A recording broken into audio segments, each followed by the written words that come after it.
श्री गोपाळ कृष्ण भगवान की जय। लीळा नंबर 160चा उर्वरित भाग।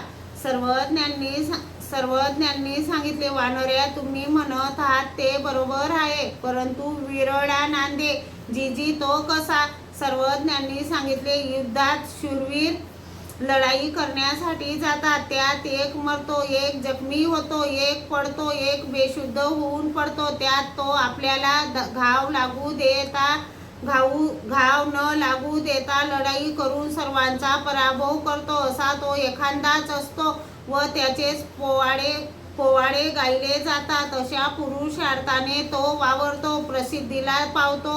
हो जी, माईन भट्टांनी विचारले, जीजी, आम्ही असे उपभोगी आहोत, त्यामुळे आमच्याकडून असा त्याग कसा होईल?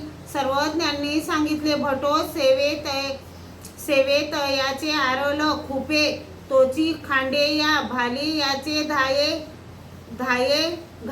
भाली याचे घाये, आडवे देवळे साये असे आहे, म्हणून असा त्याग तो तुम्हालाच होईल की हो?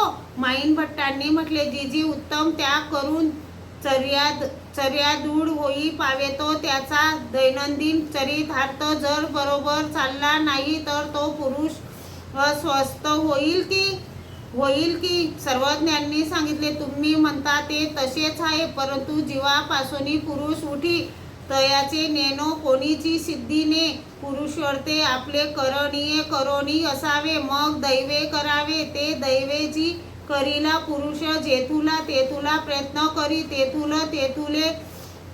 तेथुले दैव साह्याते करी। यावर सर्वज्ञांनी आचार्य गार्शी याचा दृष्टांत निरूपण केला।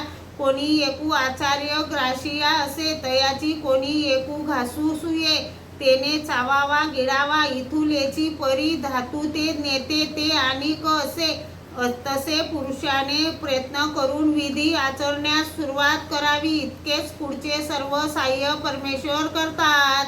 श्री गोपाळ कृष्ण भगवान